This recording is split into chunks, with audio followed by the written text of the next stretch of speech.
So once you open your kit and you're looking inside, at the top is our double-sided Whisper Light. So this is going to be your bond.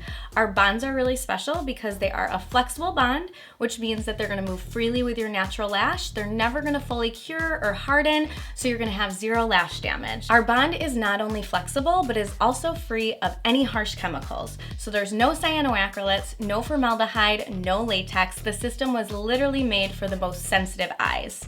Our bonds are also really special because they have biotin and levangula inside, and these are like nutrients for your natural lash. A lot of times we have customers who come to us and they've come from having lash extensions and maybe they've got damaged lashes, and after using Lashify, they are raving about how long and full their natural lashes have become. Both sides are bonds. A lot of times people think that the black might be like a mascara, but they are both bonds. With your double-sided Whisper Light, you have one side that's black and one side that's clear. On the black side, if you open it up and take a look, it has a micro mascara wand.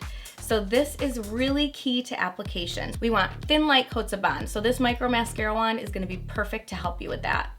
On the other side, we have our clear Whisper Light. So our clear Whisper Light has a precision tip applicator. So this is really great because you can get really precise. It's great for stacking. It also comes out white, and as it starts to get tacky, it goes clear. So it's perfect for beginners. Here's a fun tip. With your double-sided Whisper Light, the side that has your white writing is gonna be your clear bond. The side that has the black writing is going to be your black bond.